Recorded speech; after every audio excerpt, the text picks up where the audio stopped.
Saudara-saudara, apa kabar? Harapan saya saudara-saudara selalu diberi kesehatan, tetap jaga kesehatan dan jaga peraturan yang yang pemerintah sudah berikan untuk kita tetap selalu berlindung dan berharap hanya pada Tuhan. Saya akan membagikan firman Tuhan, tapi terlebih dahulu mari kita tundukkan kepala. Saya akan menyanyikan bejana Tanah Liat. Bagaikan bejana siap dibentuk, demikian hidupku di tanganmu. Bentuklah turut kehendakmu, pakailah sesuai rencanamu. Ku mau sepertimu Yesus, disempurnakan selalu dalam senap jalanmu, memuliakan namamu. Ku mau sepertimu Yesus, disempurnakan selalu dalam senap jalanku, memuliakan namamu. Bapa kami yang ada di dalam surga, kami mau setiap jalan kami untuk memuliakan namamu Tuhan. Pimpin hidup kami di hari-hari yang penuh sesak ini Tuhan. Ajari kami untuk mengerti akan kehendak-Mu ya Bapa. Sebentar hamba-Mu akan menyampaikan firman Tuhan, dan biarlah firman ini menjadi kekuatan bagi hidup kami sehari-hari Tuhan. Menjadi kekuatan apa yang Tuhan mau di dalam kehidupan kami. Bapa, sebentar hamba-Mu akan menyampaikan firman Tuhan, dan tutup bungkus hamba-Mu dengan kuasa Roh Kudus. Biarlah kuasa-Mu mengalir di dalam setiap kehidupan, setiap perkataan yang keluar dari mulut hamba-Mu ini. Tutup bungkus mereka yang mendengarkan channel YouTube ini, dan kiranya Tuhan memberkati mereka dengan luar biasa. Terima kasih Bapa, di dalam nama Tuhan Yesus Kristus Allah Bapa kami yang hidup dan Roh Kudus. Amin. Hari ini saya akan membagikan di kitab Kejadian 39 ayat 1 sampai 23. Saya akan menceritakan tentang Yusuf di rumah Potifar. Siapa Yusuf ini? Yusuf adalah anak dari Bapak Yakub, anak yang paling bungsu dari 12 saudaranya. Dia adalah anak yang paling disayangi oleh Yakub. Saya tidak akan membacakan ayatnya sampai bawah karena mengingat waktu. Nanti saudara-saudara bisa baca setelah mendengarkan channel YouTube saya ini. Di sini saya akan menceritakan garis besarnya aja, bahwa Yusuf dibuang oleh saudara-saudaranya. Bagaimana dia ditelanjangin dan diperdagangkan oleh saudara-saudaranya. Singkat cerita, dia bertemulah dengan Potifar, seorang Mesir, pegawai istana di Firaun. Diambillah Yusuf oleh Potifar untuk dibawa ke rumahnya. Nah, begitu sampai di sana, Yusuf Potifar melihat bahwa penyertaan Tuhan luar biasa kepada Yusuf. Sekalipun Potifar bukan orang yang percaya sama Tuhan, tetapi karakter Yusuf, dia melihat ada hal yang sangat baik dan bagus, sehingga Potifar memberi kepercayaan. Semua pekerjaan di dalam rumah itu dia serahkan pada Yusuf. Dia adalah kaki tangan Potifar. Belas kasih Tuhan turun atas Yusuf. Dan bukan itu saja, saudara-saudara, Potifar juga diberkati. Semua hartanya yang berkelimpahan dengan adanya Yusuf di tempat situ. Karena apa? Karena Tuhan memberkati Yusuf dan menyertai dia di dalam kehidupan, sehingga ada kasih Tuhan di dalam dirinya, dan berkat itu pun Potifar menerimanya. Jadi di sini kita melihat bagaimana penyertaan Tuhan atas kehidupan Yusuf. Tetapi di saat dia mengalami kedudukan yang sangat bagus, iblis tidak tinggal diam. Dia pakai istri Potifar untuk menggoda Yusuf. Tetapi Yusuf adalah orang yang takut akan Tuhan. Dia memegang ketetapan Tuhan di dalam kehidupannya, untuk tidak dia melakukan hal-hal yang tidak baik. Saat dia percaya bahwa Potifar sudah memberikan kepercayaan pada dia, dan dia menjaga kepercayaan itu dengan sungguh-sungguh, dan dia tidak mau menjamah istri dari Potifar ini. Tapi istri Potifar memaksa kehendaknya. Kalau bukan ada Tuhan di dalam diri Yusuf, mungkin dia sudah akan tergoda. Tetapi dia tahu bahwa Roh Tuhan ada di dalam kehidupannya, sehingga singkat cerita dia lari dari undur dari istri Potifar ini, dan istri Potifar ini memfitnah Yusuf bahwa dia sudah melakukan hal yang tidak baik. Dan singkat cerita Yusuf dilaporkan ke Potifar, dan Potifar memenjarakan Yusuf. Tetapi apakah Tuhan tinggalkan Yusuf begitu saja? Tidak. Penyertaan Tuhan terus hadir di dalam Yusuf. Saat Yusuf dimasukkan ke penjara, ketemulah dia dengan kepala penjara tersebut, dan belas kasih penjara itu pun turun juga lagi atas dia, sehingga kepercayaan, pekerjaan ke penjara, apapun keperluannya, dia percayakan pada Yusuf. Singkat cerita, akhirnya Yusuf dipakai dan menjadi orang kepercayaan Firaun. Dalam arti kita tahu bagaimana Yusuf mempunyai talenta yang luar biasa, hikmat, bisa mengartikan mimpi. Dan kita tahu bagaimana akhir dari cerita Yusuf ini. Tuhan pakai dengan luar biasa.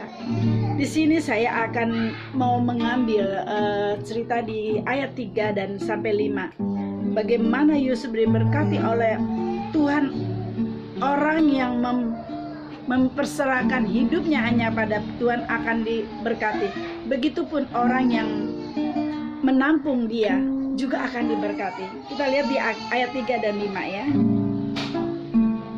Setelah dia lihat oleh tuannya bahwa Yusuf disertai Tuhan, dan bahwa Tuhan membuat berhasil segala sesuatu yang dikerjakan, maka Yusuf mendapat kasih tuannya, dan ia boleh melayani dia. Kepada Yusuf diberikannya kuasa atas rumahnya, dan segala miliknya diserahkannya pada kekuasaan Yusuf. Sejak ia memberikan kuasa dalam rumahnya dan atas segala miliknya kepada Yusuf, Tuhan memberkati rumah orang Mesir itu karena Yusuf, sehingga berkat Tuhan ada atas segala miliknya, baik yang di rumah maupun yang di ladang. Nah, ini tadi saya ceritakan bagaimana Tuhan menyertai Yusuf, tetapi bukan saja dia menyertai sampai di situ saja, tetapi orang yang menerima dan menampung Yusuf, dia pun diberkati. Luar biasa, bukan? Padahal ini Potifar bukan orang yang hidup di dalam Tuhan, tetapi Tuhan pakai Potifar untuk membawa Yusuf ke dalam rumahnya, dan lihat, Potifar pun diberkati dalam segala usahanya, dalam segala pekerjaannya, dalam segala hartanya.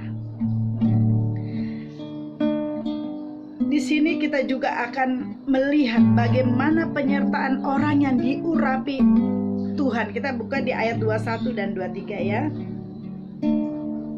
Ayat 21 dan 23.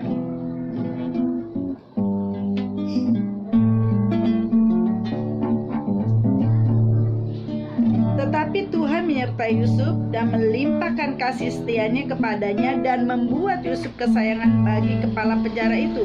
Sebab itu kepala penjara mempercayakan semua tahanan dalam penjara itu kepada Yusuf, dan segala pekerjaan yang harus dilakukan di situ dialah yang mengurusnya. Dan kepala penjara tidak mencampuri segala yang dipercayakannya kepada Yusuf, karena Tuhan menyertai dia, dan apa yang dikerjakannya dibuatnya berhasil. Jadi di sini kita melihat, sekalipun Yusuf mau dibuang kemanapun, Tuhan selalu menyertai. Dan bukan itu saja, orang yang menerima dia dan menampung dia pun diberkati. Luar biasa, bukan saudara-saudara? Apakah kita bisa menjadi orang seperti Yusuf di akhir-akhir kehidupan ini, di krisis moneter, krisis ekonomi yang kita jalanin? Apakah kita juga bisa diurapi seperti Yusuf, saya yakin kita pun pasti bisa dan berhasil. Tetapi iblis tidak tinggal diam. Selalu ada ujian dan cobaan. Tetapi penyertaan Tuhan, itu saya bilang, kalau ujian adalah untuk membuat karakter kita menjadi naik, kita akan dibawa Tuhan naik level. Tetapi cobaan adalah iblis. Iblis mencobai kita, apakah kita tetap taat, apakah kita tetap takut akan Tuhan dan setia pada Tuhan. Lihat Yusuf, cobaan yang luar biasa dia peroleh, tetapi dia dibawa Tuhan dengan luar biasa menjadi kepala dan bukan ekor.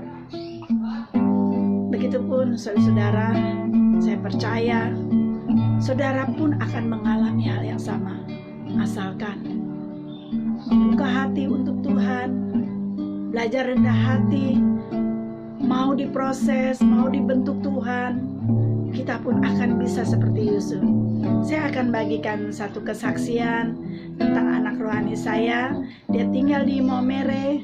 Dia seorang petani, tapi dia punya titel sarjana.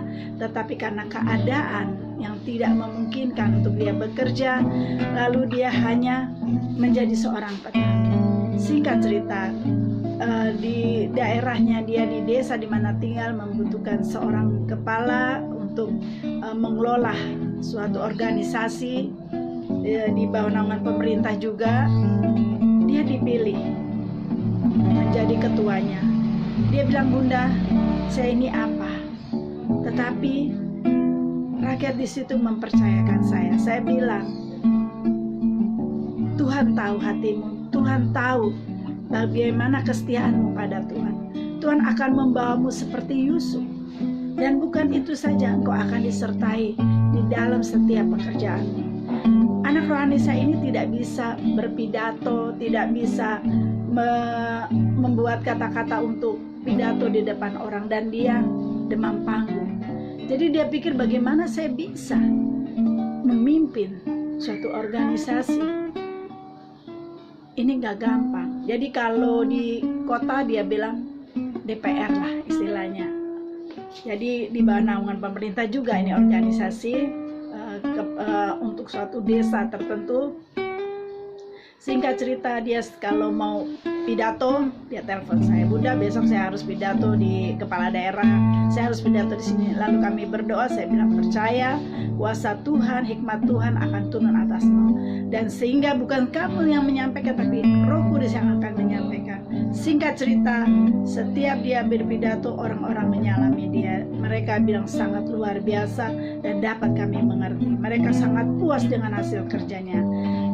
Setelah dia menerima jabatan ini, dia menerima jabatan lain lagi, luar biasa. 2 jabatan dia pegang sebagai ketua. Nah, inilah yang saya ceritakan. Yusuf juga bukan orang yang kaya. Walaupun dia tadinya orang kaya, tapi kan dia dibuang. Dia menjadi budak. Tapi Tuhan mau angkat lebih naik lagi. Nah, itu saudara-saudara, Tuhan mengasihi setiap orang-orang yang mau mengikuti prosesnya Tuhan. Prosesnya Tuhan memang tidak enak, tetapi hasilnya engkau akan dibawa naik dan bukan turun. Engkau bukan jadi ekor tapi kepala. Di mana engkau bekerja, di mana engkau ditempatkan. Karena apa? Karena Tuhan selalu ada di dalam kehidupan saudara-saudara. Pegang terus tangan Tuhan, jangan pernah lepaskan. Percaya penyertaan Tuhan, janji Tuhan ya dan amin. Mari kita tundukkan kepala. Bapa kami yang ada di dalam surga, hamba-Mu sudah menyampaikan firman Tuhan juga kesaksian. Biarlah ini menjadi kekuatan bagi setiap orang yang mendengarkan. Hamba-Mu percaya Tuhan, kuasa Tuhan juga bekerja dalam kehidupan kami. Kami akan dibawa terus naik dan bukan jadi ekor tapi kepala, bukan turun tapi terus naik Tuhan. Kami percaya di dalam keadaan situasi sekarang ini Engkau beri kami kekuatan dengan luar biasa. Bapa, kami berdoa juga untuk bangsa Indonesia. Berkati bangsa Indonesia dengan luar biasa. Terima kasih Bapa, terima kasih Yesus. Di dalam nama Tuhan Yesus Kristus Allah Bapa kami yang hidup dan roh kudus, mari angkat tangan dan terimalah berkat dari Tuhan. Tuhan memberkati engkau dan melindungi engkau. Tuhan menyinari engkau dengan wajah-Nya dan memberi engkau kasih karunia. Tuhan menghadapkan wajah-Nya kepadamu dan memberkati engkau damai sejahtera. Terimalah berkat dari Allah Bapa, cinta kasih Tuhan Yesus Kristus, penyertaan Roh Kudus dari hari ini sampai selama-lamanya. Di dalam nama Tuhan Yesus Kristus, Allah Bapa kami yang hidup dan Roh Kudus. Mari kita yang percaya katakan amin. Jangan lupa subscribe. Tuhan berkati.